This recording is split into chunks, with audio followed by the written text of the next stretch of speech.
Okay, I think we're ready to start. So first of all, thank you all for joining us here in the theatre for our presentation about customer data and how we believe it's key to relevancy in online marketing. We're in a unique position as marketers and consumers to really think about the importance of relevancy in terms of the marketing communications that both we send out to consumers but also that we receive from other marketers.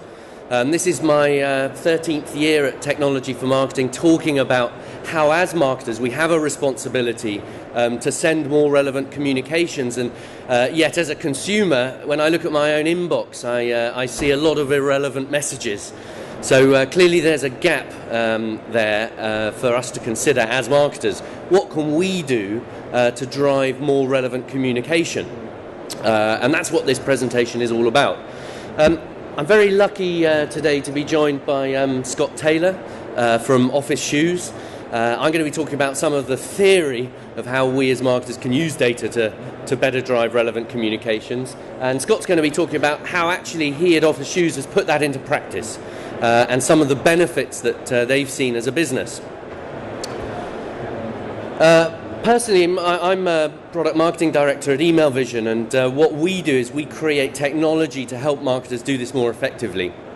Right at the heart of our software as a service platform, we embed customer intelligence, and that's all about helping marketers get their fingertips, get their hands on the data that they have about their customers in order to really understand, to visualize and to analyze that data, to really understand customer behavior in order to send out more targeted communications, whether they be through the web, whether they be through their email campaigns, directly to consumers' mobiles, or through social networks. And we do that with a campaign management platform, which allows deep personalization and targeting of campaigns, as well as the automation of some of these processes to make it quicker and easier. So I'm actually, my background is science, and I'm always fascinated thinking about marketing in terms of genetic evolution. So you'll have to forgive me for my Richard Dawkins moment. But as humans, we've evolved over hundreds of thousands of years to become traders. It gives us, a genetic advantage in terms of survival to be able to go out and seek the things that we need from people who can provide them.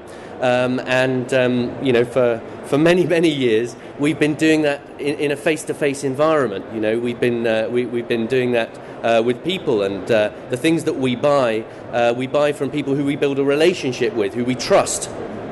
It's only actually relatively recently, in terms of time, that the buying environment has changed so significantly, and we're all going onto our mobile devices or going onto the internet, and we have a plethora of different providers that we can buy the things that we want from.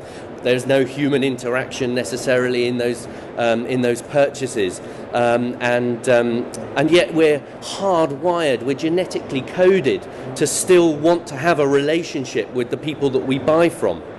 And as marketers, if we think about what relationships are built up from, well, they're built up from mutual benefit. Obviously, when you're buying something, you're getting something that you want, and if you're selling something, then you're usually making a margin on that. So there's some mutual benefit in that transaction.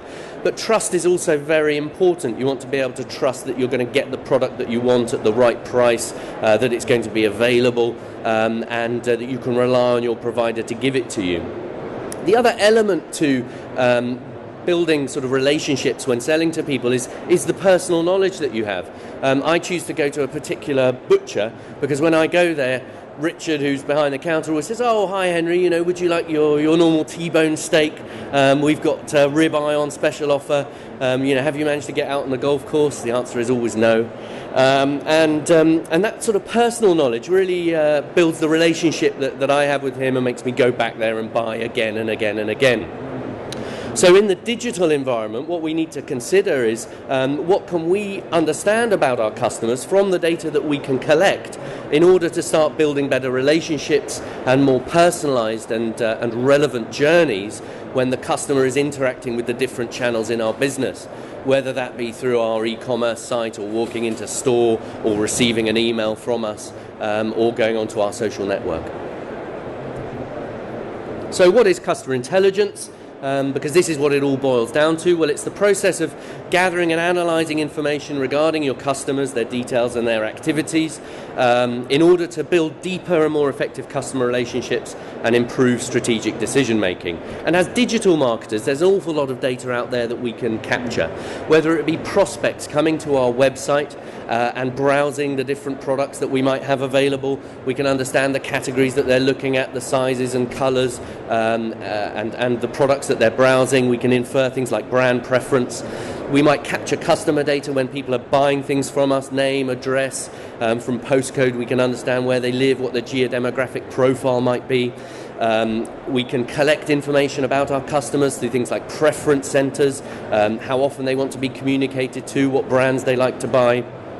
We also have a plethora of information around the campaigns that we send to people, which campaigns have been sent, what links people click on, what does that link categorize as, do they share those campaigns with their friends, do they post those promotions on their social networks.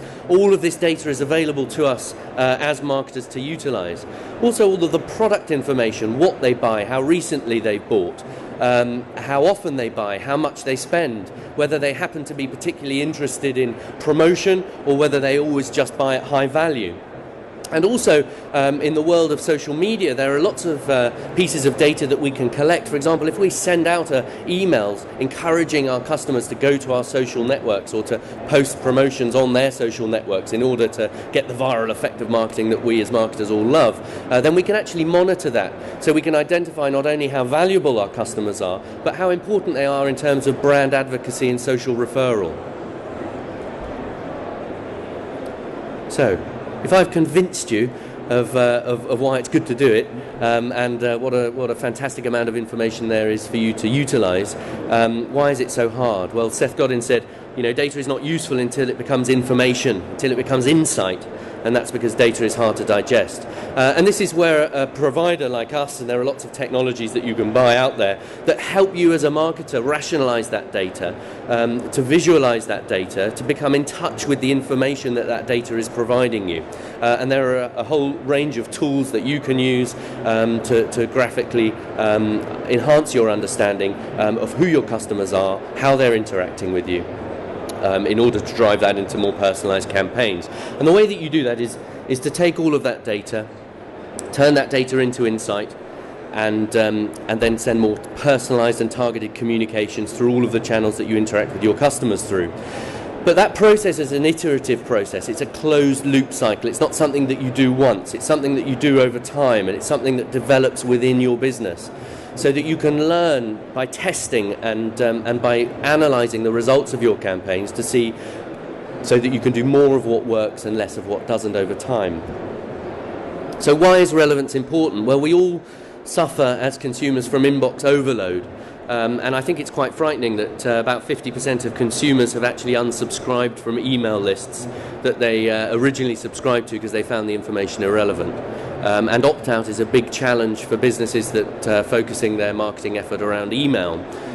So in order to stop people opting out, you need to be able to deliver them highly relevant content, relevant according to where they are in their life cycle with your business. Are they a new customer, in which case you might want to send them a welcome email, or are they a very loyal, high-value customer, in which case you might want to invite them to join your VIP club?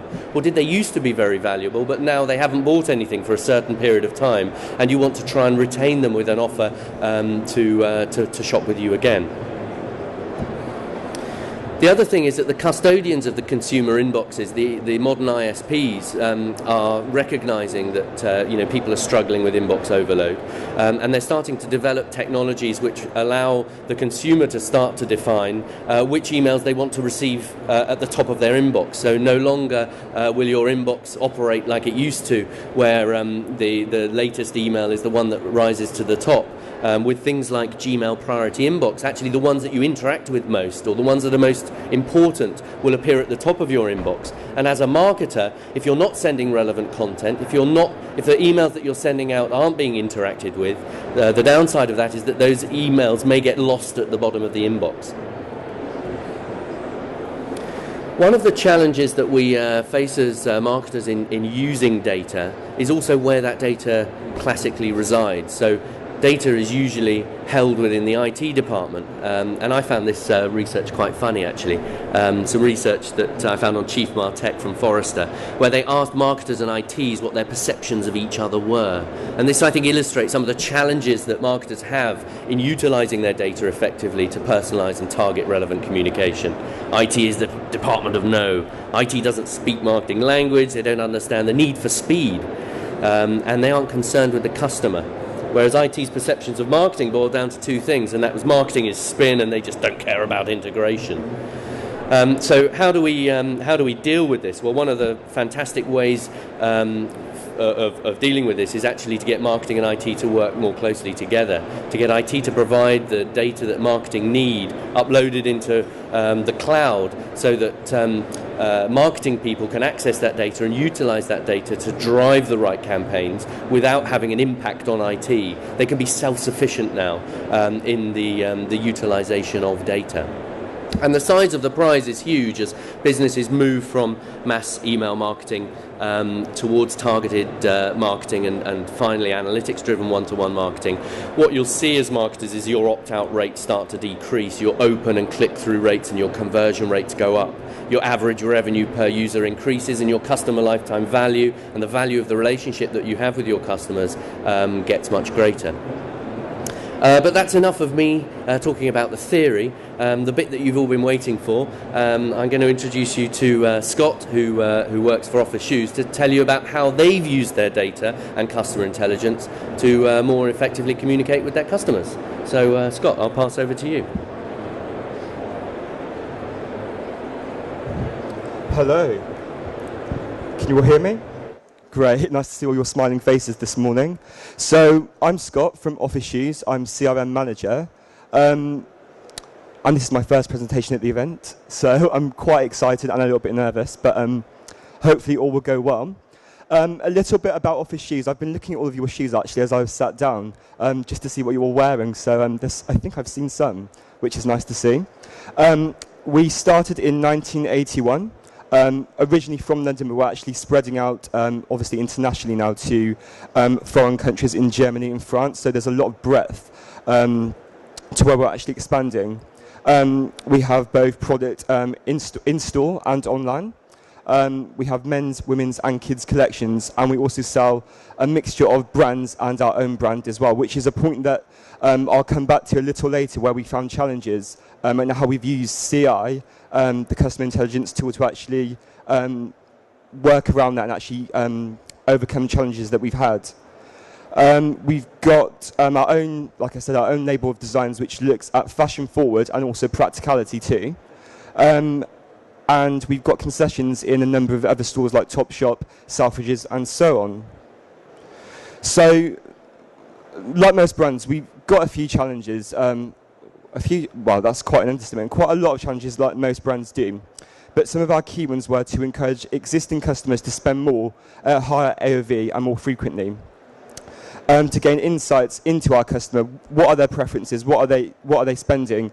And Henry brought a really good point up about going into his local butchers. And an example that we had a few weeks ago with my team was we were sending out a new In Solus campaign, which at this time of year is something that is it's a necessity really to make revenue. And that was great. We was going to send out one campaign with one hero product, but was that enough? And no, it wasn't. So what we suggested to our design team, which didn't go down too well at first because it was an extra 6 hours worth of work, was to look at what people had purchased over the last 6 months to a year. And was it heels, was it flats, what were they purchased, what were they interested in? And actually hero that product in the email to make it a lot more relevant, which saw a KPI uplift by a lot, by about 200% in the open rates and 50-60% in click-through rates. But what I said to the guys was, think of your local pub.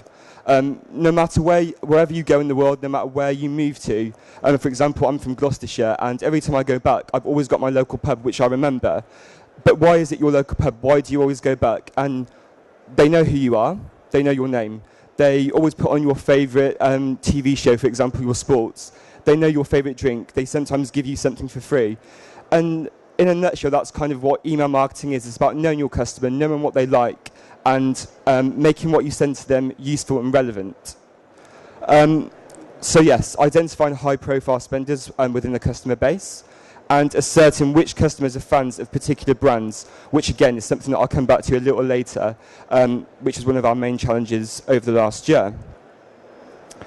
So how does the customer's journey begin? And that's through registration. So the example that we've got here is from the website, but there's a number of different ways a customer can become part of our base. So the customer chooses to opt in by giving us their email address, and they go through to another page which has a few details such as title, first name, date of birth, and postcode. Straight away, we're already collecting information on the customers, so we can start targeting them at a more sophisticated level. Then they receive their welcome email. So we welcome to the brand, we make them feel comfortable as if they're part of a family. We highlight the preference center, which I'll show you in just a moment, and we increase customer profile data through that mechanism. And then we also have an incentive for them to actually use that tool, which is £100. And our welcome emails see an open rate of 39% and a click-through rate of 19%. So this is the preference center. So on this page, we look at the initial information they sent, whether they're able to update that also or add. We also look at the interests of the customer. So even though somebody may be a female, they might not want to buy for female products. They might want to buy something for their boyfriend, their husbands. So they have the option to actually choose what genders they would like to receive information for also. What brands they're interested in. So Office Shoes sells their own brand, and other brands such as Converse, UGG, Tom's, and so on. And sometimes we can send out relevant campaigns, for example, key launches for those brands to those customers based on their preferences. So again, relevancy really plays a part in that area too. And there's other factors that we build on that as well. We send out surveys, and we also send out other web forms which captures other parts of data too.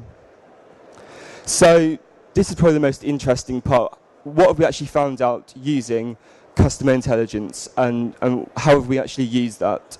So one of the main things that we noticed that we have seasonal purchasers, so people that purchase in spring, summer, and people that purchase in autumn, winter, and 11% that only purchase in both, which isn't great. And we broke this down into the styles of product purchase. So what were they buying in autumn, winter? What were they buying in spring, summer? And then we built some campaigns around that to people that hadn't purchased in either campaign, and we now send them emails saying, you recently purchased XXX, this season we've got this style of product in the new season, and we've seen great results from that. So a lot of people see that they have single purchases on their database. By doing this, we've actually increased this by a massive amount, and that's just one way that you can target to get people to make their second purchase or multiple purchases throughout the year. So we had a large volume of seasonal purchases. We also investigated this into brands, and something that we have as a brand is that we have unique content, unique shoes that you can only buy at Office. So we attract customers that come to buy this bespoke content from us, and that's it. They're a single purchaser, but they remain activated on the database, so there's still ways that we can actually speak to them. And it's like the example of your local pub. If you support a football team, you're not likely to support another football team within a certain amount of time. And it's the same sometimes with preferences. You can't always make people buy something that they don't want to buy, they don't like. But how do you then make them to make another purchase based on what they do like? And that's how we've used this analysis. So we now start sending out campaigns to single purchasers when we have new bespoke content online. And also using the tool, we were able to look at people that purchased multiple brands. So you've got people that have purchased Converse, Ted Baker, and things, and there's always a crossover as well. So you can get some really good insight to the preferences of your customer. So some other campaigns that we've done using the tool and using the analysis that we've had. Like most retailers, sale periods are always fantastic in terms of shifting, but we have issues sometimes where we have certain styles and certain sizes that don't shift. So using the tool, we're able to look at people that have purchased X amount of X size in the past 6 months to a year, for example, and we can send them out a campaign based to those size 3s in the example shown with an extra % off sale. And we had a 26% open rate for this individual campaign and almost a 10% click-through rate, which is fantastic. We've also identified a VIP segment within our database based on people that spend at a high value and frequently too. What we do with this data is we actually use it multi-channel. So the tool isn't just great for using it for email, it actually expands further. And what we do is we send out a magazine every quarter at Office, and with a 10% incentive for this VIP segment, which has followed it with an email campaign in the example shown, which has a 24% open rate and an 8% click-through rate, which again is fantastic. Like I said, we also sell kids. It's not one of our biggest categories, but we send out a monthly campaign to people that, one, have bought children's shoes and also that have actually used the preference centre and opted to receive kids' information. And this gets one of our highest click-through rates at 21% and a click-through rate at 9%. So again, the preference centre, what people are spending, it all comes together in the end, and it actually builds really clear targeted campaigns which sees great results. So what have our achievements been at Office Shoes? The ability to access customer data and discover insights to shape new marketing strategies. The examples that I've shown you are just a few of what we've actually achieved and done over the last 6 months to a year. All been fantastic. We've saved time and resource due to fast, intuitive tools. So if you're like me, if I saw a spreadsheet full of data and I had to analyse it, I would feel I wouldn't be stood here right now, I wouldn't be working here. But the ease of the tool allows you to look at multiple views, and it's really quick. You can get a snapshot of the actual data and the information straight away, which is fantastic for marketers. We've had a 64% average increase in open rates versus non-targeted emails, which I think you'll all agree is absolutely phenomenal, and a 240% increase in click-through rates, which again is fantastic.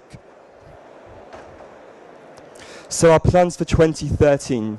So we've done a little bit of light analysis, but now we can actually go in further. And the great thing about customer intelligence is that you have a question and you explore that, but then you can go further and it opens up more questions. And that's one of our areas of focus this year, to actually get a little bit more sophisticated with behaviour targeting. In-store CRM reach. So like I said, we've trialled it out multi-channel and it's worked really well. So how do we develop that further? Implement more targeted emails and identify other core segments, and create brand advocacy and loyalty. So how do we get our single purchase, how do we get people that only purchase into certain brands to know and always purchase with our brand? How do we become the loyal pub, that I've used as an example quite a few times? And back over to Henry.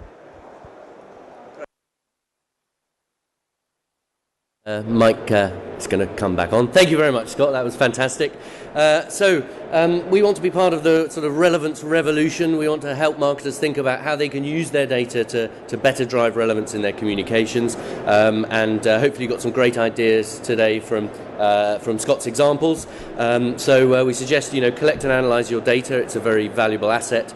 Make sure that you think about how you're going to empower marketers to get access to that data, maybe working more closely with IT or utilizing some of the tools that are available on the market to help you do that. Make sure that the insight that you create is actionable. Always think about how you're going to use the insight that you get from analyzing your data to actually action. And of course, digital marketing, email marketing, social media marketing is a fantastic way of doing that. Make sure that you think about where your customer is in the life cycle with your business and align your communications to that life cycle, and always measure the impact. So the whole test and learn process is still as critical now as it always has been. Make sure that everything that you do, you test, and do more of what's working and less of what isn't. Thank you very much.